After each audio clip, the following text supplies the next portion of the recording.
condoms. Yeah, when there's the condoms. Yes, yes. There's the condoms. Okay, good morning everybody. Okay. Welcome back. Hope you had a very good weekend and a good week last week.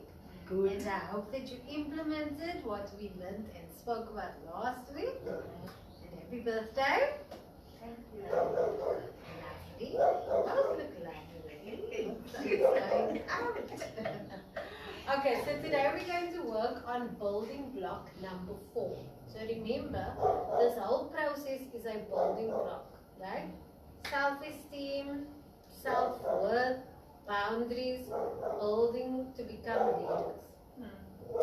So what we're going to cover is taking chances and dealing with the consequences. So what did we speak about last week? We spoke about what is the threads? Threads and weaknesses. Yes, your strengths and weaknesses, your positive and your negative traits and so forth, and one can link to the other, you know, so it's all about the choices that you make. If you choose in a situation to be positive, it can have a lot of positive knockoff effects. But if you choose to be negative, it's just a downward spiral. So positivity brings hope and options and so forth. Okay, so the previous building block explored the rights we have as young people and demonstrated to the importance of identifying when our rights are violated. So remember, they now learned what their personal rights are, what their sexual rights are, and what their governmental, institutional rights are. So now they are able to identify what these rights are and demonstrate it. So the building block 4 helps participants to have this and have skills and resources. So now they have a whole lot of things that they've learned. And they are now able to, when they are in a situation, they can identify, okay, I have a choice. So they need to do introspection during a situation. They need to decide and make positive choices or negative choices. But now they know consequences. Now they know what will happen. Now they know what they can do about things. They know what boundaries are. They know what the limits are. They know when they can say no and what they don't have to put up with. So now they have a whole arsenal of things at their disposal and these resources they can now use to make positive and wise decisions. So these also become skill sets within them, because as they change and think about what they can do, it cultivates different skills within them. So it can be unlocking traits and characters and abilities they never knew they had they not explored it or thought about it or something like that. Like, I mean, I'm sure you can also identify now that you are learning all these things. When you give your classes or speak to people, you now think differently. You now say, okay, I must do this to get the situation to go in that way, or I must do that. Or you can now read a room, and you know how to work the room, and you know what you need to do to uplift them and move it in the direction you need. You know, so those are also skill sets now that you are learning. Okay, so sexual behavior in building block 2 is now further expanded on in these sessions to help participants understand their risk and risky behavior. The block also deals with PrEP and PEP, the importance of making healthy choices, the consequences of teenage pregnancy, and how to deal with emotional stress and the challenges that may arise from teenage and unplanned pregnancy, as well as HIV/AIDS. So remember, they are building their self-esteem and their self-worth and all of that, so that they can get to this point where they make healthy choices, where they know what to do, or at least they know what the consequences are if they don't make healthy choices. And ultimately, this will then help prevent teenage pregnancies and transmission of HIV or STDs. So everything they've learned so far will will determine what these choices are that they ultimately will make, which will determine their future.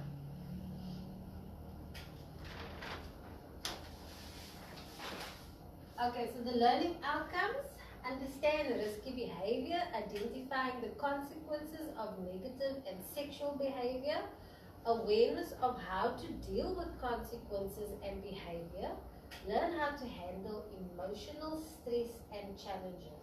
So these are very important things because even we as adults don't know how to sometimes deal with emotional stress. We sometimes don't know how to deal with the consequences of certain behaviors. We sometimes don't know how to deal with consequences of negative sexual behavior. Like if you are being harassed by your boss or something, you know, because of the situation you are in, you don't know what you can do, what you can't do, so you feel uncomfortable, you don't want it to happen, but you also are too scared to say no because, exactly, because you need the job. You know, you can't afford to make him angry or whatever the case may be. So these things now help you to learn what the consequences of those things are and how you can navigate and what your rights are within those types of situations. And then emotional stress is a big thing that everybody deals with because life affects you so much, you know. Friday night, as load shedding hit, our bathroom sink just fell off the wall. And it was like, and what do we do? You know, it's like, you want to stress and you want to, don't have money to fix it. But at that time, and that causes a lot of emotional stress. And it's load shedding, and now you're getting emotional, and you know, because it's like not even the middle of the month yet, and you can't deal with something like this. But at that time, you can choose how do you want it to affect you. You can choose, am I going to have a can-do attitude, a solution-based attitude, a positive emotional response attitude. So you can decide, am I going to cry and woe is me and what am I going to do and I can't, or it is what it is. What can we do about it? What can't we do about it? What must we plan to do about it? You know? So when you decide, and that's what we decided. So we tried to make a makeshift little thing so the water could run out, but then it didn't work because then the pipe started cracking and then the water started squirting, and then we had to go walk outside in our pajamas in the dark in load shedding looking for where's this tap here that you must now switch off, and now we're not going to have water for the night. But you know what? It was okay. It is what it is. We will just get a family member to come, you know, the next day and try and just make a little MacGyver. If not, then it must just stay that way. There is another tap that we can use, you know, to brush teeth and whatever. But it must just stay that way until there is money. Because why now sit and stress and, you know, we just have to make the sacrifice that we must make of no water or just not using a sink or, you know. So, and then we weren't so stressed about it because we decided to just, it is what it is.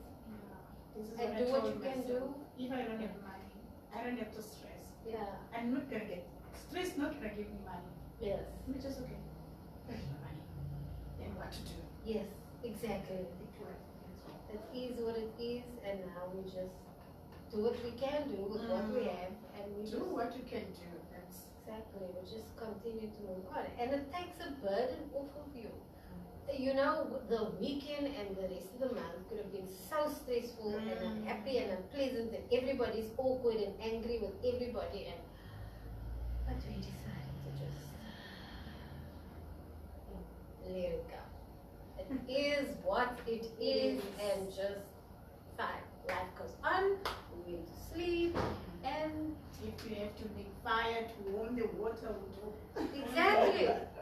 Find ways. And you know the funny thing is, in those situations when negative things happen, you actually learn, oh, I can learn a new skill. Yes. Yeah, I can make a little makeshift cooking beweging or a little makeshift Mason beweging, and you know, because I made a pipe out of plastic bottles and it actually worked. But the other pipe burst, so then that was over. But you can learn You can skills learn. within yourself, you know, Yeah. and negative situations have that effect on you. It depends on how you allow the situation to transpire or the choices that you make. So lots out of adversity comes a lot of positive, a lot of new things. I mean, most of innovative technology comes from a bad situation where there was a problem, they needed to solve it because the current thing wasn't working, and they came up with something new and better. You know? So sometimes bad situations are good because they force you to think out of the box and do things differently, and then you learn traits you never knew you had. Or it sends you in a positive direction, like maybe you become a new inventor of whatever. You know, I'm just hypothetically speaking. But It is. Because when someone else goes the same problem that you went through, like, okay, do this. exactly. I was in this situation, but I do this and then it worked for me. And then it's like going on and going on. Yes, exactly. So sometimes you go through situations to help others when they go through it, because now you learn what to do or what not to do, and then you can help others prevent the trouble that you had to go through. And then you helping other people, and that's only a positive, you know? Because I mean, why are we here? To help others, to be of service. So yeah. Expected behavioral outcomes: identify the effects and consequences of sexual behavioral practices, practice safer sex, make healthy lifestyle choices, deal with adverse situations and challenges, access PrEP and PEP, and negotiate condom use. So this is what we are going to discuss. Okay, so session 7, risky behavior. Activity 21, let's think about risks. Young people engage in different types of sexual behavior. Some behavior can place us at risk of infection of STIs and HIV. It is important to be able to identify when you are engaging in risky sexual behavior and to be able to take the necessary steps to protect yourself. So they need to now be at the point where they can identify and see, okay, I'm in a situation that isn't good. And depending on what I choose, the outcome could be really bad. And so I need to make either a positive choice or a negative choice.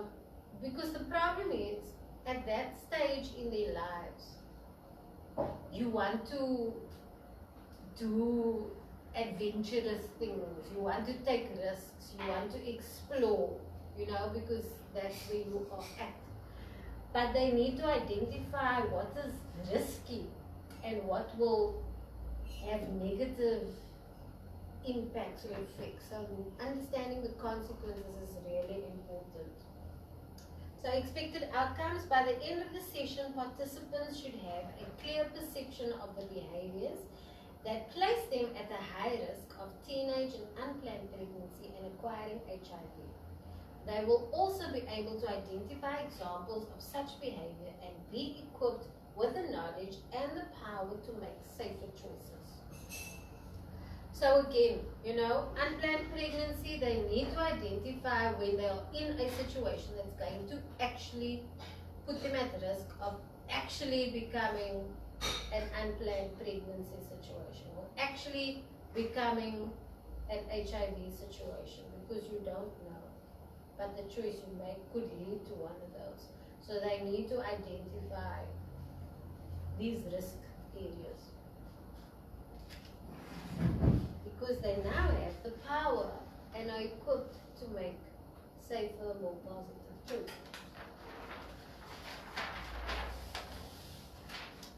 So preparing for the session, facilitators, preparation time needed prior to session is 60 minutes. So again, remember, prepare.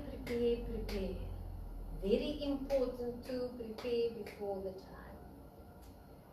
Yesterday, last week I was so busy. And I had a workshop yesterday on something that I haven't really done in a very, very, very long time. So I didn't really want to do this workshop because I was feeling very unprepared and I didn't have time to really sit and prepare. And I was so tired and drained from the week. Saturday night, I had to now work on this thing for this workshop now, preparing the information and all of that. And I had to wait till after load shedding, and I was just so tired, and I was like, I just want to sleep, or I just want to relax, and I just want a Sunday to myself where I do nothing, like really nothing. But I was like, no, this is my responsibility. I committed to this thing. It will be good for me. I need to just put in the effort. And so I was busy till 2 o'clock Sunday morning, preparing for this workshop. And then I had to be up early Sunday, and I had to go to the workshop because I had to set up and everything. And it turned out to be an amazing workshop. It was an indigenous herbal medicine workshop. And it was really fascinating. And it was beyond my expectations of how it evolved and transpired and everything that was discussed and the interactions that were had. So the point is that you don't always feel like it and probably never feel like it, but just keep the end goal in mind. Always think, why are you doing this? What is the motivation behind it? What is the reason behind it? Why do you need to put in this effort? And focus on that and just persevere and push through, because it can only have good outcomes. So whenever you have to prepare for your sessions, please prepare. It's very important for you, for the session to run smoothly, and for the children's learning. Disorganization does not work. It makes the environment unconducive to learning. So you have to do what you can to set up the best environment for them to learn, because this is their lives at stake. They need to learn the right thing to make the proper choices so that they can prevent a future of problems, or an unhappy future, or a doomed future, So it's very important that you have to prepare. So 60 minutes is a whole hour before that you need to prepare. So please prepare. Okay, so you need to read through the activity so that you know what needs to be done. And also, even though you have the steps, write your own one out. You have to write your own one out to make it specific for your group, because you know how and what works with your group now. So you need to make it yours. And sometimes you will see, okay, this activity is not going to work, so Nika, in this way. Then you need to change it a little to make it work and fit in with the kids, So you have to write it out, it's best. And also when you're writing it out, it goes into your mind, and your mind subconsciously is thinking about it. And then when you do it, then everything comes to your mind, and it just makes it a lot easier. So I'm always saying, write out stuff, because you might think it's not going in, but it's going in. Okay, so number 2, read information. information sheet 7A, which is risky behavior. It's in your YOLO manual. And then also information session 7B. You need to do PrEP and PEP, which is pre-exposure and prophylaxis, and post-exposure and prophylaxis. So remember this you get at your clinic or the hospital. Some police stations might have it, but this is like the rape kit thing. When somebody's been raped or you just had sex, or, you know, the whole swabbing or whatever in the morning after the pills and all of that stuff. Anti-HIV pills and those things.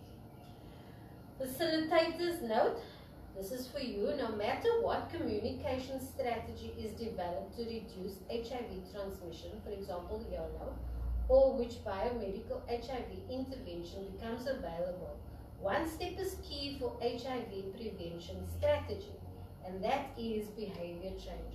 So, whatever anybody comes with, whatever's planned, whatever you have to be talking about or do, the main focus of everything we are doing is behavioral change, changing their behavior. And how do they change their behavior? How do you change your behavior? The choices they make. Yes, the choices that you make. So you are exposing them to different options, different choices. Knowledge is power. You don't know what you don't know. But once you know something, what are you going to do about it? So now they have an arsenal of choices. They have a whole list of positive traits. They have all these things at their disposal, and they need to learn to use it to make better choices so that their behavior can change. And like what were you talking about earlier with the children and the parents? Oh, the parents cannot teach a young child that is 5 about sex. Yeah, but what were you saying about you want to talk to the parents? Oh, the home visits. Home visits, yes. In my groups, we are in the training. We try to change the child's behavior, and then they go home, and then the parents' behavior is not good, or that's why I want to go to the house and sit So with the whenever the parents. child is trying to change, but But the the parents. home situation doesn't allow. Exactly. So that is what I see.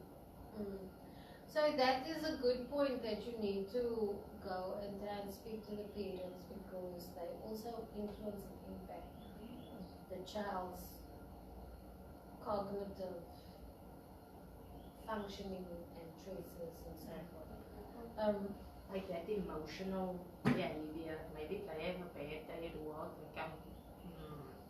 Yes, Things exactly. like that. Exactly. Yeah. But what it also gives you a chance to explain to the children that should that type of behavior happen, like bring that whole goal story where you trying to get to your goal, but then life comes with curveballs and knocks and tries to just like get you off your path to your goal.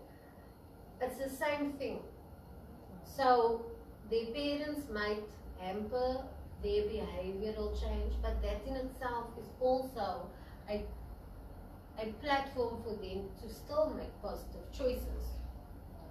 Because they can decide, okay, even though my parents is being like this, I'm still going to try and do better. I'm still going to be kind in spite of how negative they are. It's You true. know, so it's putting this into practice as well, and you need to sometimes explain to them, stop blaming your situation or the people around you. What are you doing about it? How are you reacting to that? Because remember that thing, you are only affected by what you allow to affect you. So if you swear at me and cause I don't know what you're saying. It won't mean anything to me. It won't have an impact on me because I don't understand. I don't know. So they need to get to that type of point where they don't let what is being said to them affect them. And they choose to just still be positive and do positive things, because everything is about behavioral change. The choices that they will be making is about them molding and developing into better people. And that's the goal, is to become better, to do better, to be better. So it starts with a choice.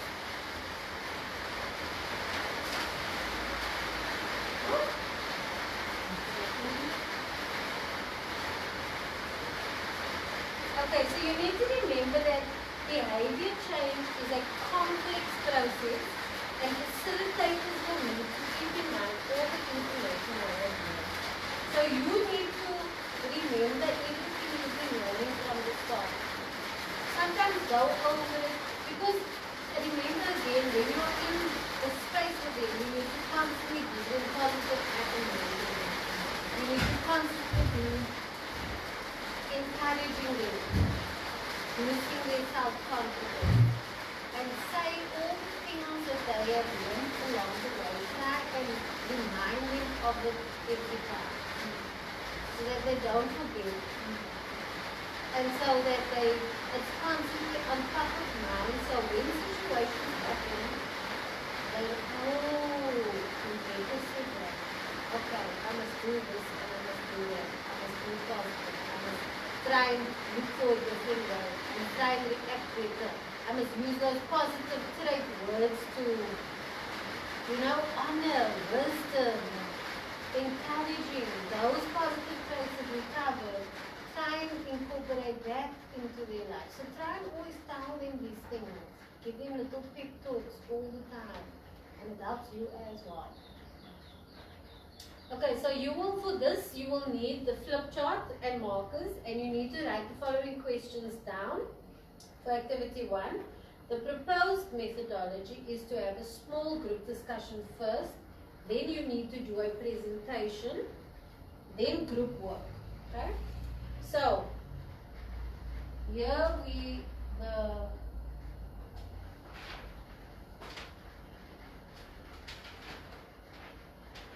number 1 and 2, we must now say that you need to read the information, and you need to prepare them about PEP and PREP and all of that, and you need to understand what needs to be done for this thing.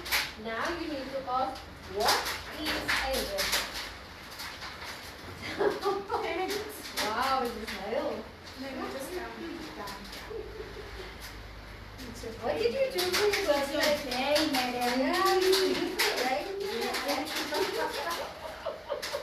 Okay, so what is a risk and when is something risky?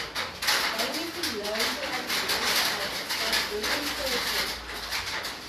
Number 4, think of 2 examples of risky behavior that are typically about risk. So you need to be like, what things do you need to do? One more of what is risky behavior that can be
that is risky behavior.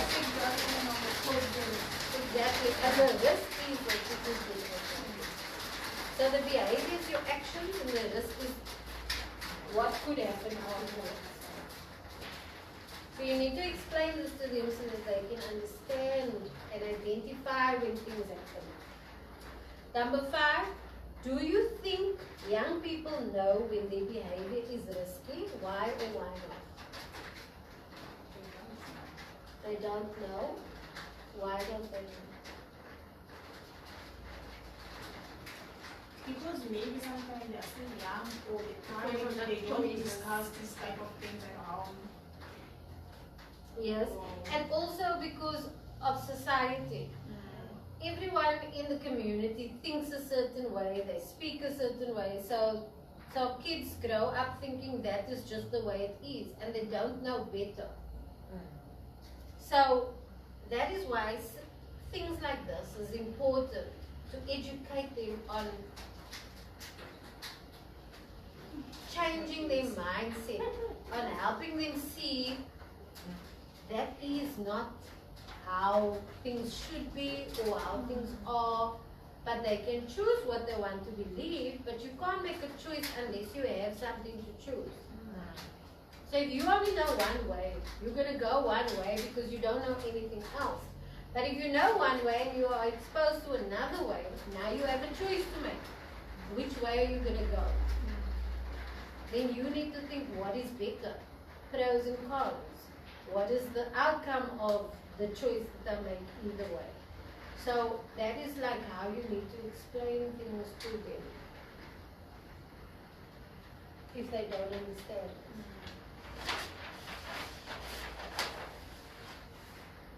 Why do you think young people take those risks? They want to experience. Yeah. Because that's about the experience. Smoking, doing things, and they want just want to fit in, yes. Yes, exactly. And sometimes they are good kids, but they know this is wrong, but they still want to do it anyway. Because they are at that age. And sometimes you just like, want to throw caution to the wind and you just want to have fun and, you know. Sometimes it's okay, but understand and read the situation. Some risks are not. Some risks are not worth it. Then they need to write the following facts. You need to write the following facts on a flip chart and ask them in their mind why they need to discuss the risks. So they must make sure you need to ask this before the session starts so that they can start thinking about in their mind these questions before you actually start the actual activity. Okay? Now, according to UNAIDS, the South African HIV and AIDS estimates for 2015 state that the number of people living with HIV is 7 million. Nearly 1 in every 5 adults has HIV. Over 6 million adults aged 15 and over is living with HIV. 4 million women aged 15 and over are living with HIV. 250,000, which is 240,000 children aged 0 to 14 are living with HIV. Nearly 200,000 people have died due to HIV and AIDS. There are over 2 million orphans aged 0 to 17 due to AIDS. So if you think of these stats and you tell them these stats, they need to understand that they will become a statistic if they don't make proper choices. And then these numbers are huge. Do they want their children to end up being orphans? Some of them could even be orphans themselves due to bad choices that their parents made, risky behavior that they took. So they need to understand the consequences, and these are the consequences along with pregnancy and all the unplanned pregnancy, teenage pregnancy and all of that. But these are like live stats that they need to understand is bad. And do they want to be one of those things? So every time they end up in a risky situation, just think about what your consequences could cause. Imagine there's zero chance, Unbelievable. like born with HIV and it's not applicable. And so there's a lot, no? Youngsters who don't want to go to the clinic and don't want to take the pill, and now the unborn child is with that. Yes. Okay, so facilitators note, unsafe and risky behavior also includes hanging out in dangerous places, taking unsafe routes when walking, and getting involved in gangs. Every community has its own particularly unsafe places and groups of people that are best avoided in the communities. Some young people take chances even when they know that something is not in their best interest. This might be the result of peer pressure, wanting to prove themselves, simply not thinking about the consequences, or having no clear goals or a lack of self-esteem. So these are all reasons why they make bad choices and take risky choices and so unsafe choices, because these are real and these are peer pressure situations that they do find themselves in. And it is terrible. It's a terrible time choice-wise to be living, because you have peer pressure, you have all these impacts on you that sort of force you in a direction, but they need to understand what the outcome is of what they choose. And that the outcome is so much worse than the peer pressure they've been put under, or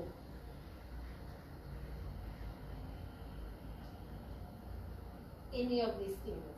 But the one thing that you can help them with is giving clear goals and building their self-esteem. Because if they build their self-esteem and they have goals to work towards in life, these things like peer pressure and so forth is not going to affect them, because they have their heads screwed on right. They know where they want to go. They know what they want to do. They know how they're going to achieve it, because they know their self-worth. They know they are worth so much more than this. They don't need to give into peer pressure, because they are worth so much more. So that is why the self-esteem building blocks is so important, because it will help them have proper goals, because the goals is dependent on what they think about themselves. Because if you have a positive outlook on your life, you want to achieve more, you want to do better, you want to get somewhere, because you deserve it. You are worth more than your current situation. So think like that and work towards it and act on it. And don't let these things hinder who you could be or who you could become.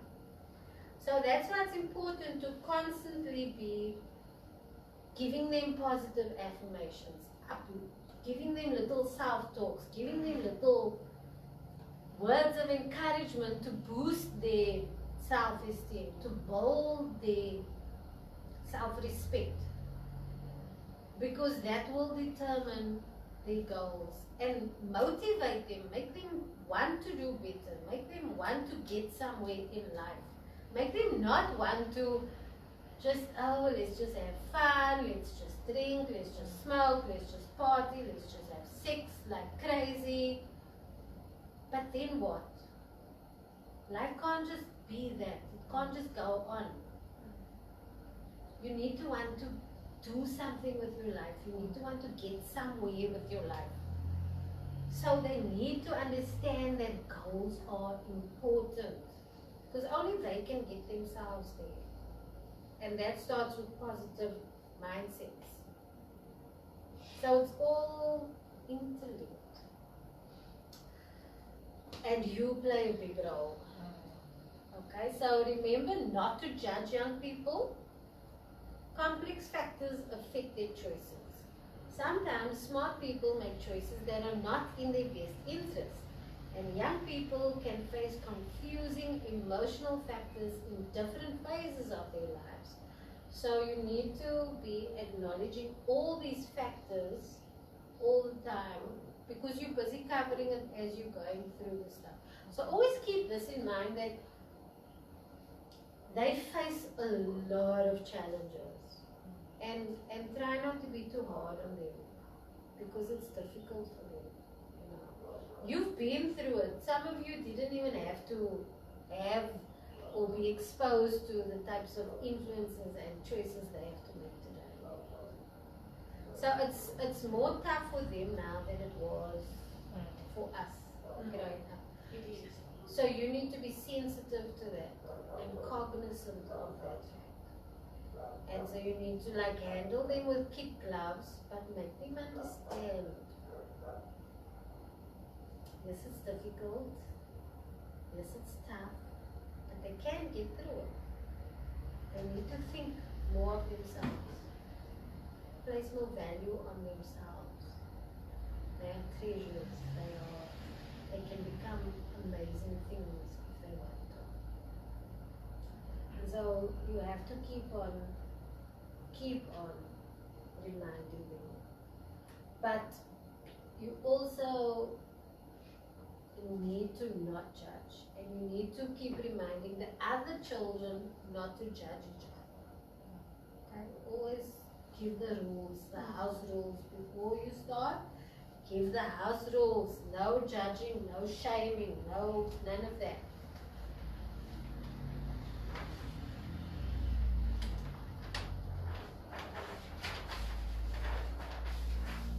Young people need to know that they are important and that each person can make a unique contribution in the community.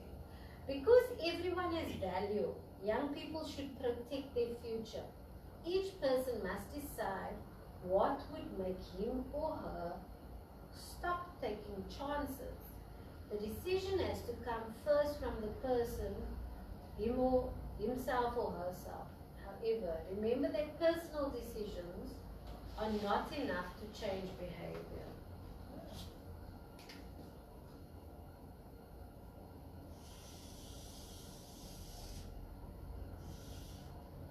That is the main thing. That everyone has value. And they need to understand this value in order to protect their future. So the decision you make today will determine the future that you have. And you can only make proper decisions if you value yourself enough to make the right decision for your future. And this will then help them to stop taking chances and stop doing risky things. But they need a goal in order to get to work towards their future. But they need to decide for themselves. You can't decide for them. Their parents can't decide for them. What they do is on them. And they need to take ownership of their choices. Because their choices will determine their future. They have to understand this. You need to get it into their heads. You have to. It's very important. Because if they don't see value in themselves, they're not going to think a future is important, and then they don't see that there's anything wrong with risky behavior. And then the spiral just starts. So they must decide for themselves. But in order to decide for themselves, they have to realize that they have value. Just like you have value. We all have value. We allow people to treat us the way we allow them to. So once we stop putting boundaries up with how we choose to be treated, people will continue to treat us whichever way they feel. So it's for us also to state our value through how we act, through the choices that we make, through the boundaries that we put up. Some boundaries are good, some boundaries are bad. But it's up to you what they are. It's never too late. It's never too late. It's only too late when you die. Yes. Okay, step 4. How can we reduce our work? This will be 25 minutes. You need to write down 6 major thingies and discuss about, 6 of the major things that we discussed about. That make young people increase their risk of HIV infection and individual pieces. So you need to put all of this on the flip chart, and then you need to stick them up in different positions. So you're going to have the flip chart, and you're going to have 6 major topics, right? So you're going to stick one topic there, one topic there, one topic there, one topic there. 6 different topics. And then each group is given 2 minutes to discuss the solution and reduce the risk written on the flip chart and write the solution on the chart.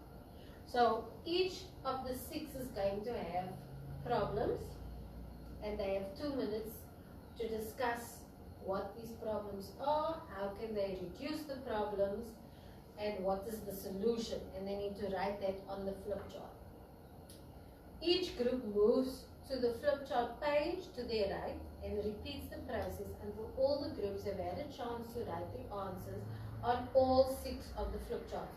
So group 1 here, after 2 minutes, they will move to the second one. Everyone will move to the next one, to the next one, to the next one, until everybody has had 2 minutes to discuss and write down their personal findings of each of the problems. So at the end of the workshop, So the question will be different.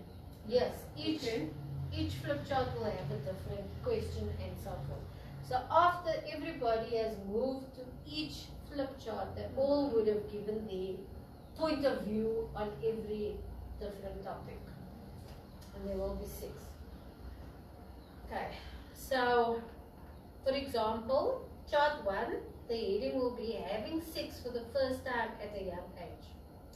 What can we do to delay the early age that young people start having sex? So then they need to write down what they think.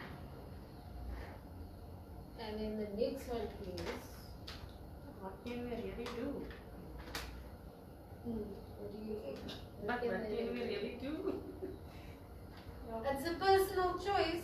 It's them to. But you can only advise them to rather start later. You can talk to them about their emotional and mental well-being, because starting too early affects that. It causes unstable people. You can talk to them about teenage pregnancies, whatever, to prevent that. There's different angles you can use. And they need to come up with it. Flip chart number 2, the heading can be teenage pregnancies. What can we do to reduce the number of young girls falling pregnant? So then they need to know, what can they do? Put on a chastity belt, lock them up in the room. Open up when you come from work. You know, it's like, these are things. Okay, so they need to come up with certain examples or solutions. So the participants take turns to read out the solutions that they have written on the flip chart. So you can decide how you want to do that. If group 1 is going to read flip chart 3, group 2 is going to, or each group reads the flip chart they started with, you can decide how you want to do it, or each one reads somebody else's answers. It's up to you, or maybe you must ask them how do they want to do it. You know, so there's ways of how you can do it. Once all solutions have been read, facilitators ask the following questions. Which solution do you think will work and why? What challenges and bad barriers could we face when trying to put these solutions in practice? Any suggestions on how to overcome these challenges? So after everyone has had their say and you've read everybody's responses, you ask these questions and they need to come up with answers based on what everybody said and what they now think after having heard everybody. And then you write this down. Because they might surprise you with how to overcome these challenges. You never know. Okay, so your note is that you need to remember the PrEP and the PEP. These are also ways to reduce risks. There are medical ways of reducing risks of HIV transmission. Sometimes people are not able to make behavior changes required to reduce the risk due to the realities of their lives and the impacts of all the levels of social ecological model. So you need to share the info on PrEP and PEP, which is found on page 83 in the manual, with your group. And you need to ask them if they think PrEP and PEP are useful in reducing the risk of HIV transmission. So again, some people might not have a choice but to use this, which is the medical intervention to reduce the pregnancy and reduce HIV risk. They could have been raped, there could be incest, there could be abuse at home or in the community or whatever. So it's out of their hands. Some of the social problems is not of their doing. But they need to understand that there are still things that can be done. You know, everything before PrEP and PEP are personal choices. PrEP and PEP comes in mainly if something has happened like rape or whatever, or they made a bad decision, but they can still prevent it by going for the morning after pill, by going for the HIV, what do you call those tablets and stuff? Antivirals and things. So, because I think you have a 48-hour, 72-hour period, window period where you can stop the HIV spreading in your body. So, they need to understand this is also, but this is not the solution. This is only a backup plan in case your solution didn't work. They must not go to this first. It's not very personal now. And now they know my son about this PrEP. Yes. I must also tell you about this. If ever maybe, I don't know, you said sex or something. If ever maybe you use the condom, maybe it's a condom break, there is a kind of this. Yes, and most of them don't know that they can get the morning after pill or the antiretrovirals or whatever to prevent the boys as well. Yes. No. Only the girls. Well, the antiretrovirals for the boys, yes, but morning after is only for the Yeah, morning after is I know it's pregnancies. but the antivirals for the boys as well to prevent the HIV. Yes. So they need to know that they don't. It doesn't need to be a death sentence. However, try not to get Quickly the next day go get Yes, yes, next day. They need to take responsibility and ownership of their bad choices. Or just their choices in general. You know, accidents do happen. So don't judge anybody. But they don't want to go to the clinics. That's the other thing. But at least if you They tell want to them, do everything private. at least if you tell them. Yeah. But the pharmacists don't do this. Only the Some morning after. pharmacies do. Some- Tablet. But Some pharmacies do, some doctors do. the ARV one. Yeah. Some Private doctors. police stations, but mostly hospitals.